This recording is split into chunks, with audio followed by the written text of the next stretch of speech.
Hello guys, இந்த வீடியோவில் நம்ம என்ன பார்க்க போகிறோம்னா ஷார்ட் வேவ் டயத்ரமியோட மெத்தட்ஸ் ஆஃப் அப்ளிகேஷன் தான் பார்க்க போகிறோம். அதாவது ஷார்ட் வேவ் டயத்ரமியை நம்ம எந்தெந்த மெத்தட் மூலியமாக பேஷண்ட்க்கு வந்து ப்ரொவைட் பண்ணுறோம் அப்படிங்கிறத சொல்கிறது இந்த ஷார்ட் வேவ் டயத்ரமியோட மெத்தட்ஸ் ஆஃப் அப்ளிகேஷன். இந்த ஷார்ட் வேவ் டயத்ரமி ரெண்டு மெத்தட்ஸில் வந்து நம்ம பேஷண்ட்க்கு வந்து அப்ளை பண்ணுவோம். ஒன்று வந்து கண்டென்சர் மெத்தட், ஒன்று வந்து கேபிள் மெத்தட். இந்த கண்டென்சர் மெத்தடுங்கிறது நம்ம எலக்ட்ரோட்ஸை வந்து டைரெக்டாக பேஷண்ட்டோட ஸ்கின்னில் வந்து ப்ளேஸ் பண்ணி யூஸ் பண்ணுற மெத்தடு. இந்த கண்டென்சர் மெத்தடில் டூ எலக்ட்ரோட்ஸ் டைப்ஸ் வந்து இருக்குது. ஒன்று வந்து பிளேட் எலக்ட்ரோடு, ஒன்று வந்து டிஸ்க் எலக்ட்ரோட். இந்த பிளேட் எலக்ட்ரோடுங்க நம்ம நார்மலாக யூஸ் பண்ணுற எலக்ட்ரோட்ஸ் தான். அதை வந்து டைரெக்டாக நம்ம பேஷண்ட்டோட ஸ்கின் மேலே வந்து அப்ளை பண்ணுவோம். டிஸ்க் எலக்ட்ரோடுங்கிறது லைக் வந்து ஒரு டிஸ்க் மாதிரி இருக்கும். அதை வந்து நம்ம பேஷண்ட்டோட டைரக்ட் கான்டாக்டாகவும் யூஸ் பண்ணலாம், இல்லை ரேடியேஷன் எமிட்டர் லைக் வந்து ஐஆர்ஆர் அந்த மிஷின்ஸ் மாதிரி நம்ம ரேடியேஷன் மாதிரியும் யூஸ் பண்ணிக்கலாம். நெக்ஸ்ட்டு வந்து கேபிள் மெத்தட். இந்த கேபிள் மெத்தடுங்கிறது ரொம்ப மோஸ்ட் ரேராக தான் யூஸ் பண்ணுவோம். நம்ம ஷார்ட் வேவ் டயத்ரமியே ரொம்ப ரேராக தான் யூஸ் பண்ணுவோம். அந்த கேபிள் மெத்தடுங்கிறது லைக் வந்து நம்ம இன்சுலேட்டட் கேபிளை வந்து நம்ம பேஷண்ட்டோட எந்த ஏரியா வந்து ட்ரீட் பண்ணுறோமோ அந்த ட்ரீட்மெண்ட் ஏரியாவை ஃபுல்லாக வந்து ஒரு இன்சுலேட்டிங் மெட்டீரியல் லைக் டவல்ஸ் இந்த மாதிரி ஏதாவது கவர் பண்ணிவிட்டு அந்த டவல் மேலே இந்த கேபிளை வந்து நம்ம பேஷண்ட்டோட பாடியில் சர்க்கிளாக வந்து ரொட்டேட் பண்ணிடுவோம். இது கரண்ட் வந்து அந்த கேபிளில் வந்து ஃப்ளோ ஆகும்போது அந்த கரண்ட் வந்து நம்ம பாடிக்குள்ளேயும் ட்ரான்ஸ்ஃபர் ஆகும். கண்டென்சர் மெத்தடுங்கிறது இதில் வந்து ஒரு 3 காம்பனன்ட்ஸ் இருக்குது. அதாவது டைப் ஆஃப் எலக்ட்ரோட்ஸு, நம்ம எந்த மாதிரி டைப்பில் வந்து நம்ம எலக்ட்ரோட்ஸ் வந்து யூஸ் பண்ணுறோம் அப்படிங்கிறத சொல்கிறது ஒன்று இருக்குது. நெக்ஸ்ட்டு வந்து பிளேஸ்மெண்ட்ஸ் ஆஃப் எலக்ட்ரோடு, அந்த எலக்ட்ரோட்ஸை வந்து எங்கெங்கே ப்ளேஸ் பண்ணுறோம் அப்படிங்கிறது ஒன்று இருக்குது. இன்னொன்று வந்து சைஸ் ஆஃப் எலக்ட்ரோடு, அந்த எலக்ட்ரோட்ஸ் வந்து எந்த சைஸில் இருந்தால் நம்ம டிஷ்யூஸில் வந்து எஃபெக்ட் கிரியேட் பண்ணும், அது எந்த மாதிரி சைஸில் இருக்குன்னு சொல்கிறது வந்து ஒன்று இருக்குது. டைப்ஸ் ஆஃப் எலக்ட்ரோடு, அதில் வந்து பேட் எலக்ட்ரோடு.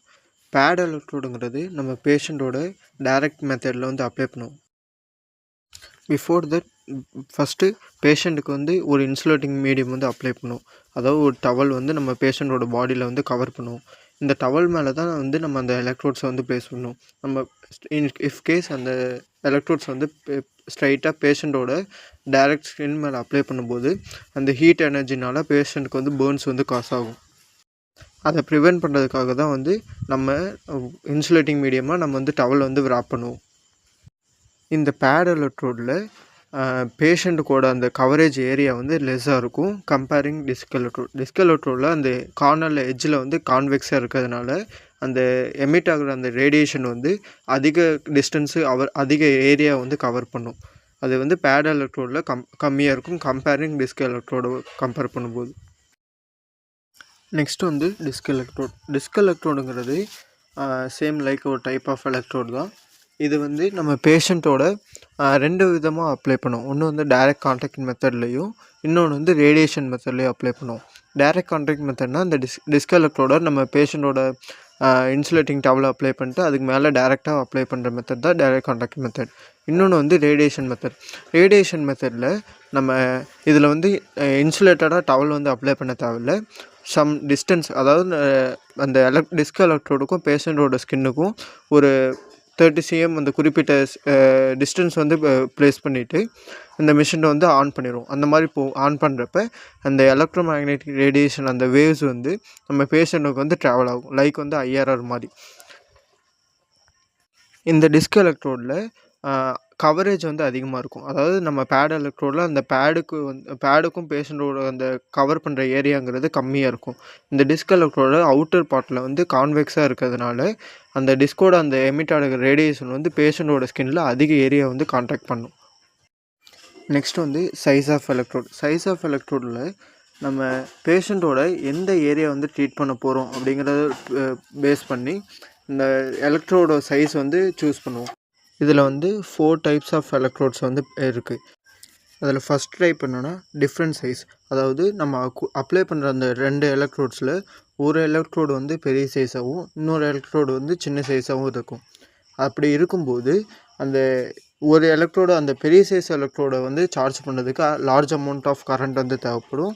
அந்த ஸ்மால் சைஸ் எலக்ட்ரோடை வந்து சார்ஜ் பண்ணுறதுக்கு ஸ்மால் அமௌண்ட் ஆஃப் கரண்ட் வந்து தேவைப்படும். இந்த மாதிரி இது கரண்ட்டோட குவான்டிட்டி வந்து ஆல்டர்னேட் ஆகிறதுனால மிஷினுக்கு வந்து அன்ஈவனாக இது வந்து லோடு வந்து கொடுக்கும். இந்த மாதிரி மிஷினுக்கு வந்து அன்ஈவனாக லோடு கொடுக்கறதுனால மிஷின் வந்து ஃபெயிலியர் ஆகிறதுக்கும் பாசிபிலிட்டி இருக்குது. செகண்ட் வந்து கரெக்ட் சைட்ஸ் ஆஃப் எலக்ட்ரோட். இந்த எலக்ட்ரோட்ஸில் வந்து நம்ம ட்ரீட்மெண்ட் ஏரியாவோட சேம் சைஸில் வந்து எலக்ட்ரோட்ஸ் இருக்கும்.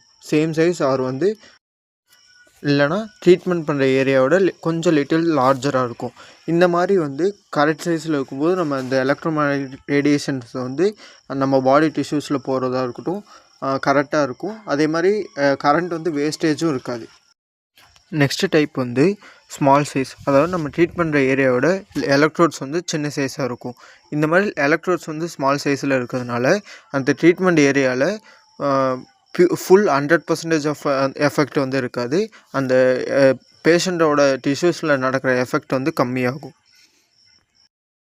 நெக்ஸ்ட்டு டைப் வந்து லார்ஜ் சைஸ். அதாவது நம்ம ட்ரீட் பண்ணுற ஏரியாவோட எலக்ட்ரோட்ஸ் வந்து ரொம்ப லார்ஜ் சைஸில் இருக்கும். அந்த மாதிரி இருக்கும்போது நம்ம அப்ளை பண்ணுற கரண்ட்டோட வேஸ்டேஜ் வந்து அதிகமாக இருக்கும்.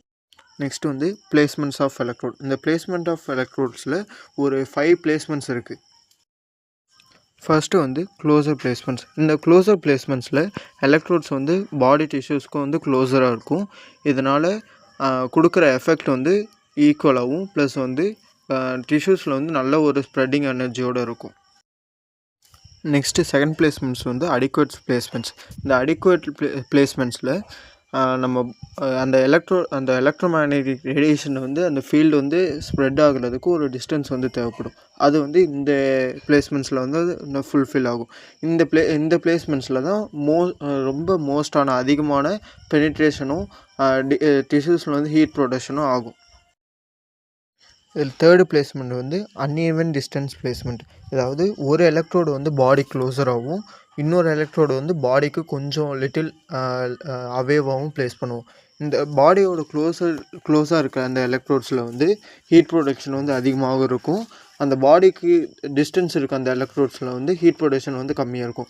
இது எந்த மாதிரினா யூஸ் பண்ணலான்னா, இப்போ பேஷண்ட்டுக்கு வந்து ஒரு சைடு வந்து பெயின் அதிகமாக இருக்குது, இன்னொரு சைடு வந்து கம்மியாக தான் இருக்குது. அப்படிங்கிற பட்சத்தில் அந்த பெயின் இருக்க சைடில் வந்து பாடி க்ளோஸராக இருக்க அந்த மாதிரி ப்ளேஸ் பண்ணிவிட்டு அந்த பெயின் கம்மியாக இருக்க சைடில் வந்து இந்த எலக்ட்ரோட்ஸை வந்து கொஞ்சம் டிஸ்டன்ஸில் வைக்கலாம். அந்த மாதிரி மெத்தடில் வந்து இந்த பிளேஸ்மெண்ட் வந்து யூஸ் பண்ணலாம்.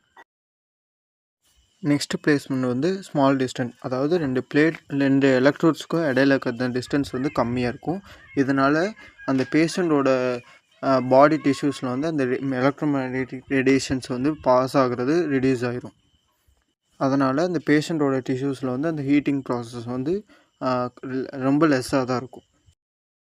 லாஸ்ட் டைப் என்னென்னா டிஸ்டன்ஸ் பிட்வீன் த எலக்ட்ரோட்ஸ். அதாவது ரெண்டு எலக்ட்ரோட்ஸ்க்கு இடையில வந்து எவ்வளோ டிஸ்டன்ஸ் இருக்கணும் அப்படிங்கிறத வந்து சொல்கிறது தான் இந்த டிஸ்டன்ஸ் பிட்வீன் த எலக்ட்ரோட்ஸ். இந்த டிஸ்டன்ஸ் பிட்வீன் த எலக்ட்ரோட்ஸில் அந்த ரெண்டு எலக்ட்ரோடு பிளேஸ்மெண்ட் பண்ணுறோம்ல, அந்த ரெண்டு எலக்ட்ரோடுக்கும் அந்த எலக்ட்ரோட வித்தோட அந்த டிஸ்டன்ஸ் வந்து அந்த ரெண்டு எலக்ட்ரோட்ஸ்க்கும் இடையில வந்து இருக்கணும். அப்படி இல்லைன்னா அந்த எலக்ட்ரோட்ஸ்லேருந்து பாஸ் ஆகிற அந்த ரேடியேஷன் வந்து பாடி டிஷ்யூஸில் போகாமல் அந்த ரெண்டு எலக்ட்ரோட்ஸ்க்கு இடையிலேயே அந்த ரேடியேஷன் வந்து பாஸ் ஆகிட்டு இருக்கும். இதனால் அந்த ரேடியேஷன் வந்து பாடி டிஷ்யூஸில் வந்து ட்ராவலே ஆகாது. அதே மாதிரி பாடி டிஷ்யூஸில் எந்த ஒரு எஃபெக்டும் இது வந்து காஸ் பண்ணாது. நெக்ஸ்ட்டு வந்து பொசிஷனிங் ஆஃப் எலக்ட்ரோட்ஸ். இந்த எலக்ட்ரோட்ஸை வந்து நம்ம எந்தெந்த பொசிஷனில் வந்து அப்ளை பண்ணுறது சொல்கிறது இந்த பொசிஷன் ஆஃப் எலக்ட்ரோட்ஸ். இந்த பொசிஷன் ஆஃப் எலக்ட்ரோட்ஸில் ஒரு 4 டைப்ஸ் ஆஃப் பொசிஷன்ஸ் வந்து இருக்குது. அதில் ஃபஸ்ட்டு வந்து கோப்லானார் டெக்னிக். இந்த கோப்லானார் டெக்னிக்கில் அந்த ப்ளேஸ் பண்ணுற ரெண்டு எலக்ட்ரோட்ஸும் பேஷண்ட்டோட ஸ்கின்னுக்கு பேரலாக லொக்கேட் ஆகிருக்கும். இதில் வந்து பெனிட்ரேஷனும் பாடி டிஷ்யூஸில் வந்து அக்கர் ஆகும், ஆனால் ரொம்ப லெஸ்ஸான அமௌண்ட்டில் இருக்கும். இந்த டெக்னிக் வந்து மோஸ்ட்டாக லார்ஜர் சர்ஃபேஸ்க்கு தான் வந்து அதிகமாக யூஸ் பண்ணுவோம். லைக் வந்து நம்ம பேக்குக்கும் லெக்ஸுக்கும் யூஸ் பண்ணுவோம். நெக்ஸ்ட்டு மெத்தட் வந்து கான்ட்ராப்ளானர் மெத்தட். இந்த கான்ட்ராப்ளானர் மெத்தடில் ஆப்போசிட்டாக வந்து எலக்ட்ரோடை வந்து ப்ளேஸ் பண்ணுவோம். ஒரு எலக்ட்ரோடு வந்து ஆன்டி டைரெக்ஷன்லேயும் இன்னொரு எலக்ட்ரோடு வந்து போஸ்டர்லையும் ப்ளேஸ் பண்ணுவோம். அப்படி இல்லைனா ஒரு எலக்ட்ரோடு வந்து மீடியல்லையும் ஒரு எலக்ட்ரோடு வந்து லேட்டரல்லையும் ப்ளேஸ் பண்ணுவோம். இந்த மாதிரி ஆப்போசிட்டாக ப்ளேஸ் பண்ணும்போது அந்த பெனிட்ரேஷன் வந்து டெப்த் வந்து அதிகமாக இருக்கும். அதாவது ரெண்டு எலக்ட்ரோட்ஸ்க்கு இடையில அந்த டிஷ்யூ வந்து லொக்கேட் ஆகிருக்கிறதுனால ரெண்டு ரேடியேஷன் ஃபோர்ஸும் வந்து ஃபுல்லாக அந்த டீப்பர் ஸ்ட்ரக்சர்ஸ் வந்து பெனிட்ரேட் ஆகும். இந்த மெத்தட் வந்து மோஸ்ட்டாக நம்ம அப்பர் லிம்மோ இல்லைனா லோவர் லிம்மோட ஜாயின்ட்ஸ்க்கு தான் வந்து அதிகமாக யூஸ் பண்ணுவோம். லைக் வந்து ஷோல்டர் ஜாயிண்ட்டு, ஹிப் ஜாயிண்ட்டு, நீ ஜாயிண்ட்ஸு, இந்த மாதிரி பெரிஃபரல் ஜாயிண்ட்ஸை தான் அதிகமாக ஃபோக்கஸ் பண்ணுவோம். நெக்ஸ்ட்டு மெத்தட் வந்து கிராஸ்ஃபயர் டெக்னிக். கிராஸ்ஃபயர் டெக்னிக்கிறது combination of coplanar and contraplanar. அதாவது இப்போ ட்ரீட்மெண்ட் வந்து ஒரு 10 மினிட்ஸ் கொடுக்குறோன்னா அதில் 5 மினிட்ஸ் வந்து கோப்ளானர் மெத்தட்லையும் 5 மினிட்ஸ் வந்து கான்ட்ராப்ளானர் மெத்தட்லையும் கொடுப்போம். அதாவது கோப்ளானர்னா 2 எலக்ட்ரோடும் பேரலாக அந்த ஸ்கின்னோட சர்ஃபேஸ்க்கு வந்து லொக்கேட் ஆகிருக்கும். கான்ட்ராப்ளானர்னா அந்த 2 எலக்ட்ரோட்ஸையும் அப்படியே ஆன்டீரியர் டு போஸ்டீரியர் டைரெக்ஷன்லையும் லேட்ரல் டு மீடியல் டைரெக்ஷன்லையும் வந்து சேஞ்ச் பண்ணி வச்சுருவோம். இந்த மாதிரி 2 மெத்தடையும் கம்பைனாக யூஸ் பண்ணுற மெத்தட் தான் வந்து கிராஸ்ஃபயர் மெத்தட். நெக்ஸ்ட்டு வந்து மோனோபோலார் மெத்தட். இந்த மோனோபோலார் மெத்தடில் ஒன்லி சிங்கிள் எலக்ட்ரோட்ஸ் மட்டும் தான் யூஸ் பண்ணுவோம். இன்னொரு எலக்ட்ரோட்ஸ் வந்து நம்ம பேஷண்ட்டோட டிஷ்யூஸ்லேயோ இல்லை ஸ்கின் மேலேயோ எங்கேயுமே ப்ளேஸ் பண்ண மாட்டோம். ஒரு எலக்ட்ரோட்ஸ் மட்டும் தான் யூஸ் பண்ணுவோம். இந்த ஒரு எலக்ட்ரோட்ஸை மட்டும் நம்ம ட்ரீட் பண்ணுற ஏரியாவில் ப்ளேஸ் பண்ணுற அந்த டெக்னிக் தான் மோனோபோலார் மெத்தட். நெக்ஸ்ட்டு வந்து கேபிள் மெத்தட். கேபிள் மெத்தடில் நம்ம இன்சுலேட்டட் கேபிள்ஸ் இருக்குல்ல, அந்த கேபிள்ஸை வந்து நம்ம பேஷண்ட்டோட ட்ரீட்மெண்ட் ஏரியாவில் சர்க்கிளாக வந்து ஊன் பண்ணுவோம். இந்த மாதிரி ஊன் பண்ணுறப்ப நம்ம அந்த கேபிள்ஸில் வந்து கரண்ட் வந்து ஃப்ளோ ஆகும்போது அந்த கேபிள்ஸ்லேருந்து நம்ம பாடி டிஷ்யூஸ்க்கு வந்து அந்த கரண்ட் வந்து ட்ராவல் ஆகி நம்ம பாடி டிஷ்யூஸில் வந்து எஃபெக்ட் வந்து க்ரியேட் பண்ணும். ஃபர்ஸ்ட் ஆஃப் ஆல் இந்த கேபிள் மெத்தட் அப்ளை பண்ணுறதுக்கு முன்னாடி நம்ம எந்த ட்ரீட்மெண்ட் ஏரியா வந்து க்ரியேட் பண்ண போகிறோமோ அந்த ட்ரீட்மெண்ட் ஏரியாவை சுற்றி இன்சுலேட்டடாக டவலை வந்து wrap பண்ணி விடணும். அந்த மாதிரி டவலை வந்து wrap பண்ணி விட்டதுக்கப்புறம் தான் இந்த இன்சுலேட்டட் கேபிள்ஸை வந்து நம்ம ட்ரீட்மெண்ட் ஏரியாவில் சுற்றிலையும் வந்து சர்க்கிள் பண்ணி விடணும். இந்த கேபிள் மெத்தடில் மட்டும்தான் எலக்ட்ரிக் ஃபீல்டையும் மேக்னெட்டிக் ஃபீல்டு 2 ஃபீல்டையும் வந்து அச்சீவ் பண்ண முடியும். இந்த கேபிளை வந்து நம்ம பேஷண்ட்டோட பாடியில் வந்து சர்க்கிளாக சுற்றி விடுறோம்ல, இந்த மாதிரி சுற்றி விடுறப்ப அந்த கேபிள்ஸோட அந்த எண்டில் வந்து எலக்ட்ரிக் ஃபீல்டு க்ரியேட் ஆகும். ப்ளஸ் வந்து அந்த கேபிள்ஸோட சென்டரில் வந்து மேக்னெட்டிக் ஃபீல்டு வந்து க்ரியேட் ஆகும். இந்த கன்வென்ஷனல் மெத்தடில் இந்த 2 ஃபீல்டும் அப்ளை பண்ண முடியாது. ஆனால் இந்த கேபிள் மெத்தடில் தான் வந்து இந்த 2 ஃபீல்டையும் அச்சீவ் பண்ண முடியும். இந்த கேபிள்ஸோட அந்த எண்ட்ஸ் இருக்குல்ல, அந்த இடத்துல வந்து எலக்ட்ரிக் ஃபீல்டு வந்து க்ரியேட் ஆகுமோ, அந்த எலக்ட்ரிக் ஃபீல்டு தான் வந்து நம்ம பாடி டிஷ்யூஸில் வந்து டீப்பாக வந்து பெனிட்ரேட் ஆகும். ஆனால் இந்த மேக்னெட்டிக் ஃபீல்டு அந்த க்ரியேட் ஆகிற அந்த சென்டர் பாயிண்டில் இருக்குல்ல, அந்த இடத்துல வந்து ரொம்ப லெஸ்ஸாக தான் வந்து அந்த டீப்பர் ஸ்ட்ரக்சர்ஸில் வந்து ஹீட் வந்து ப்ரொடியூஸ் ஆகும். இந்த கேபிள் மெத்தடோட அட்வான்டேஜ் என்னென்னா, இந்த கேபிள் மெத்தடை நம்ம ரொம்ப அதிகமான ஏரியாஸில் வந்து நம்ம யூஸ் பண்ண முடியும். ஆனால் அந்த கண்டென்சர் எலக்ட்ரோட்ஸில் நம்மளால் 2 எலக்ட்ரோட் தான் யூஸ் பண்ண முடியுமா, அதனால் அந்த கவர் பண்ணுற ஏரியாங்கிறது ரொம்ப லெஸ்ஸாக இருக்கும். இந்த கேபிள் மெத்தடில் அந்த ஆனால் எலக்ட்ரிக் ஃபீல்டே அச்சீவ் பண்ண முடியும், மேக்னெட்டிக் ஃபீல்டே அச்சீவ் பண்ண முடியும். ஆனால் கண்டென்சர் மெத்தடில் only electric field R magnetic field ஏதோ ஒரு ஃபீல்டை மட்டும் தான் அச்சீவ் பண்ண முடியும்.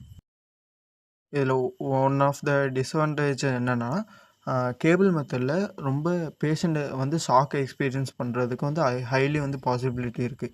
ஏன்னா நம்ம கண்டென்சர் மெத்தடில் கூட எலக்ட்ரோட்ஸ் தான் வந்து ப்ளேஸ் பண்ணுவோம். இந்த கேபிள் மெத்தடில் கேபிள்ஸ் வந்து ப்ளேஸ் பண்ணுறதுனால இன்கேஸ் அந்த கேபிள்ஸோட இன்சுலேஷன் வந்து எனி டேமேஜ் ஆகியிருந்தாலோ, இல்லை அந்த கேபிள் வந்து டைரெக்டாக அந்த பேஷண்ட்டோட ஸ்கின்ல கான்டாக்டில் இருந்தாலோ அந்த கேபிள் மெத்தடில் வந்து ஷாக் வந்து எக்ஸ்பீரியன்ஸ் பண்ண பாசிபிலிட்டி இருக்குது. இதுதான் வந்து ஷார்ட் வேவ் டையக்ராமோட மெத்தட்ஸ் ஆஃப் அப்ளிகேஷன்ஸ்.